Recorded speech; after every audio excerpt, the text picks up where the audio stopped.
Yo, what's up? This your man Lance Woods, and you here with Just Hoop Talk. Man, so as we wrap up this season, we got to talk about it, man. LeBron James gets ring number 4. Number 4. And so today's episode, we're going to be talking about LeBron James and his legacy. Where does he rank on the all-time list? Does this ring change anything? And does he stack up to MJ? Coming soon. Oh. You are now tuned in to the next best thing. Justin Henry, Real Thompson. Yeah, Let's go. y'all can talk that talk, but this is just Hoop Talk. Updates on the news, analysis who's who gon' win, who gon' lose. Is it true? Is it true? This is just Hoop Talk. This is just Hoop Talk. Ball.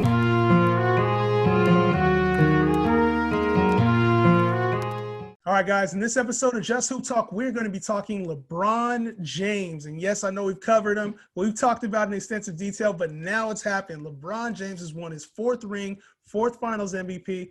Will, as somebody who has, we're talking rankings, we're talking all-time greatness. Let's step aside from the comparisons and the Michael Jordan, Kobe Bryant, Kareem stuff right now. Let's just talk about LeBron's greatness, man. Give me your thoughts on LeBron James' performance in this playoffs, this finals, and what he's been able to do in year 17 of his career. Yeah, so the biggest thing that stood out to me, and it seemed different this time around, it really did. And what really stood out to me was, like, this year more than any year, I felt like he made everybody around him better. And I know he gets a lot of credit. Everyone says, like, oh, LeBron makes everybody better. But I think if you look back, there's a lot of instances where he didn't make everybody better. I didn't think when LeBron came to the Heat, I don't think D-Wade looked better to me. D-Wade looked less than. I felt like Chris Bosh wasn't better with LeBron. Obviously, they won more, but they weren't better. They didn't look better. I didn't think Kevin Love looked better with LeBron. But I felt like this time he kind of – I don't know. It's hard to describe. He's not averaging as many points. He's not taking as many shots. But he seemed to be more effective and more efficient, and it seems like players are legitimately getting better around him. Like Dwight Howard looks probably better than he's ever looked. Rondo looks better than he's ever looked. Anthony Davis looked like a better player. So this version of LeBron, and we saw this with MJ as he evolved throughout his career. He changed the way he affected the players around him, and this year, this version, it looked like legitimately everybody around him got better. It did. And LeBron, I think that he's the type of player, man, he's always going to make his teammates better, but at what cost? Yeah. At what cost? And I think we're seeing the most mature version of LeBron that we've seen on the court and off the court. We hear it in the pressers. He seems a lot more confident, self-aware in himself and just what he brings to the table. And I think we're seeing that on the floor because the execution level, we haven't – I think it's like his prime has been extended for more time. Yeah. And I think this is his natural fit, playing point guard. He's always played like the small forward, the point forward role. Mm-hmm. But playing point guard has really allowed him to just see the entire floor, be the complete operator. And having a guy like Anthony Davis there has really opened things up. When you start talking about LeBron as he's probably going to be top 3 or 2 all-time scoring list. He's going to be top 5 in assists, man. This guy is one of the greatest. If you're not going to say the greatest, he's one of the greatest to ever touch a basketball, and we're getting to witness this thing live and in person in different formats. We often talk about Kobe Bryant, his evolution, RIP, my guy Kobe. We talk about him and how he played as number 8 and number 24. And I think what we're getting to witness is we saw Cleveland LeBron, Miami LeBron, another version of Cleveland LeBron, and now Lakers LeBron, which is older, wiser, and not worried about the naysayers, where I think there was a point in his career where he would listen to everything media had to say, social media criticism, backlash from teammates, getting on his coach. We saw him this season accept who his coaching was, no matter who it was. We saw him accept his teammates, picking him up off the floor, embracing Anthony Davis instead of kind of going at each other. Like it seemed like the whole team was having fun. He was having fun, which is, I think, LeBron James' best basketball. Yeah, I think there were times in the past where people did not like playing with LeBron, or they did not want to go play with LeBron. I don't think you see that anymore. I think any player in the league would love to go play with LeBron.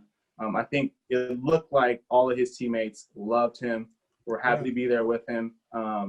And that's just a testament to him and his development. I think what's really crazy about LeBron, and LeBron's kind of entering that Kobe stage where he's almost been in the league as long, or he's almost doubled his lifespan in the league. So he came in as an 18-year-old, and he's about to be in his 18th season in the league. Like that's crazy great. To think about. And to think about, out of those 17, he's been to 10 championships. So like that's absurd, man. The numbers are crazy. It's really impressive.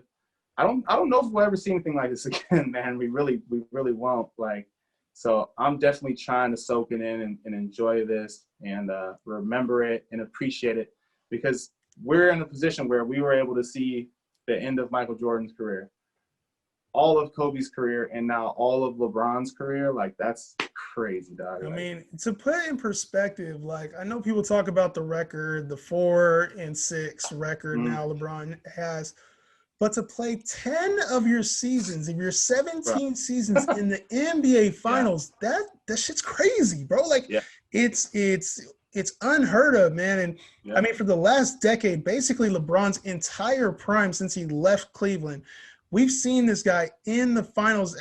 One exception, and that's because he got hurt. Honestly, we could have been seeing him last year. Who knows?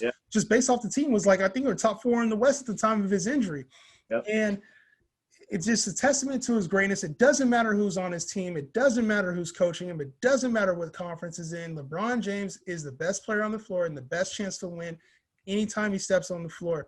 And, you know, the sad part is I think a lot of people try to devalue his legacy by bringing up rings. And that's the main devalue is he can never be Jordan. He can't be – we've seen it in our comments in the JustHoopTalk conference. Like, he can never be Jordan. And it's like, I think it's time to just appreciate what we got on the floor right now, because we're witnessing something that we will not witness again for a very long time. There's no player right now in the league like LeBron, and no player that you could see even coming out that's going to have the impact on the game that LeBron James has had. So for me, I'm just soaking this in, man. I can appreciate greatness when it's in front of me. And right now what we're witnessing with LeBron James is something that we're not going to see for a very long time. Yeah, I mean, coming from someone who loves Jordan, loved everything I saw from Jordan, like, this is different, man. This is just different. It doesn't mean it's not as good or it's better or it's worse. It's just different. His career has gone a different way. But at the end of the day, you look at the numbers, you look at the total championship, it doesn't really matter how many he won in a row or how many times he changed teams or changed players. Like, this is just great, man. This is greatness. If you truly love basketball and you love watching the game and watching someone play at the highest level, you got to just appreciate this for what it is, man. But since we're here, let's get into it a little bit. Let's get a little risque. I'm going to ask you, my man, did it do enough? Was LeBron's 4th championship enough for you to put him past Michael Jordan? Well, I didn't even have him. So if you look back, I didn't even have him past Kobe. I don't think you had him top 5. Yeah, I don't remember, but that was retarded if I didn't have him top 5. But I think he was off the list, man. I think you had like Tim Duncan up there. Like, I don't think you had LeBron top 5. Okay, shit. But yeah, now I honestly, like, I'll put him neck and neck with Kobe. So and Kobe? That's hard for me to say. I'll put him neck and neck with Kobe. I just saw Magic Johnson talking about it, and he was like, he's catching, like, Magic Johnson is like, obviously he played against Michael Jordan. Like, he saw it firsthand, and Magic Johnson was willing to admit that if he wins another one, if LeBron wins another one and wins 5, he's got to put him up there with MJ. Like, you got to, it's different. You can't just say, 6 and 5. He's got to get 6. Like, if he gets 5, and I'm willing to say that if he gets 5, bro, I'm willing to say, like, I got him tied, bro. And if they get 6, he'll been in 11 finals in 18 years. If he gets another one, say this happens and Lakers repeat, he will have been in 11 finals in 18 years. Some of that is like, you can say, it's the team, which I think, to be honest, we're talking 6 championships in 15 years. A lot of that was team because it didn't happen in the other 9 years that Jordan was in the league. LeBron, doesn't matter the team, 11 out of 18 years it will have been in the NBA Finals. That's crazy to me. Yeah. That in itself to me is its own achievement. Like, I get it. He didn't win every time, but that's life.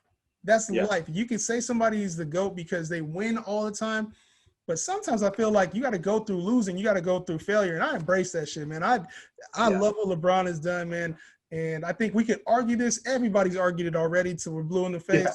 But at the end of the day, you just have to appreciate what we have on the floor and LeBron's greatness as it is. Without a doubt, man. And the crazy thing with LeBron is that he's not done. The story's not being finished told. To be continued. Like to sit here and tell you what I'm gonna say a year from now, I have no idea, bro. Like we'll see, man. We will see. I'm honestly, I'm glad we're having these conversations. I don't want to be that old dude talking about Jordan's the best ever. Nobody will have. Nah, man. I want to see, like, if you're the best, if you can take him down and knock him off the throne, I want to see it, bro. Like, I really want to see that because that's fucking entertaining to me, and that means I get to see it. I'll take that all day. You gotta take it, man. And I think we're getting to the end. I actually pulled this out not too long ago. It was only the beginning back then. And would you have ever thought? Man. Would you have ever thought that LeBron James would be in this type of conversation? Even when he came out, it was one of those things like you knew he was going to be great. He was a self-anointed king, young player. We were like, man, he's going to be the greatest thing we've ever seen. Drafted #1 overall damn near before he even came out of high school. Did we ever think we were getting this out of LeBron? You know what's crazy is like, because we are not to age us, but we graduated the same year as LeBron James. Yep. So I remember being in high school and we played and I remember hearing like rumors about him because he was playing in Oakland. He played for the Oakland Soldiers. For AAU, which is not far from here. So I knew people that had played with him or played against him. And they were like, everybody was like, this dude's the next Kobe, bro. He's the next Kobe. He's the real deal. And I was like, who is this dude? And then all of a sudden he shows up on Sports Illustrated. I remember seeing him on Sports Illustrated, and I was like, yeah, he must be the real deal. The chosen one. Yeah, and that from that point on, it's just been like he's been achieving everything that you could possibly achieve on the basketball court. You know what I mean? Like it's been crazy to watch. It's like I think he's like a couple months older than me. Yeah. So it's crazy to see someone accomplish what he's accomplished, not just on the court, but just as a man, as a businessman. Yeah, as a that'll father, be a big part of LeBron's legacy too, is his ability to do things off of the floor and really make an impact. And we saw that obviously through the bubble, and I'm sure we'll continue to see more now that he has an even bigger platform as a 4-time champion, 4-time finals MVP, man. Let us know your thoughts in the comments. Did this championship change your opinion about LeBron, strengthen it? Doesn't matter. Let us know what you guys are thinking. Continue to debate us. Obviously, I know you guys aren't on my side. You don't think LeBron is the GOAT. But I love what he's doing on the floor. And like I said, I don't think there's anything that I've ever seen, at least for this long a period of time, man. The longevity, getting there, there's a lot to it, man. Let us know your thoughts in the comments. Just Hoop Talk, another edition in the books. We're out.